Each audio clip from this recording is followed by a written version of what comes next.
اللہ نے ان کو بڑی بہادری دی، اللہ ان پر خربوں رحمت نازل کرو۔ کفر نو کتر جاندا ہے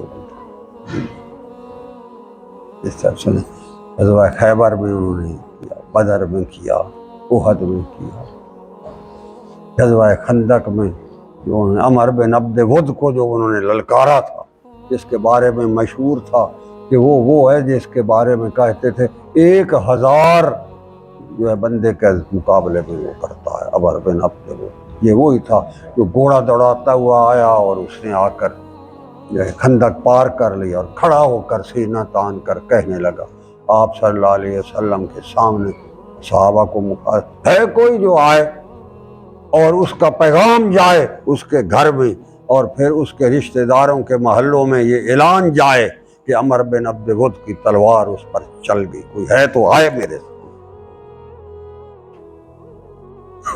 اس نے اس طرح للکارا۔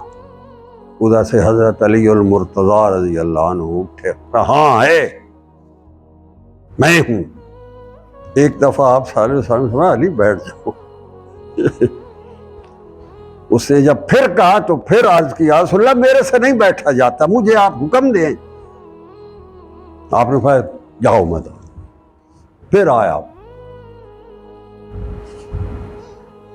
سامنے ہوا، آپ نے ارشاد فرمایا تو گھوڑے پر سوار ہو کر لڑے گا میرے ساتھ یا اتر کر لڑے گا؟ کیونکہ آپ کے پاس تو گھوڑا نہیں تھا، آپ تو پیدل تھے، زمین پر تھے۔ اس نے کہا میں بھی اتر کر لڑوں تاکہ جوہر کا پتہ تو لگے۔ اتر آیا۔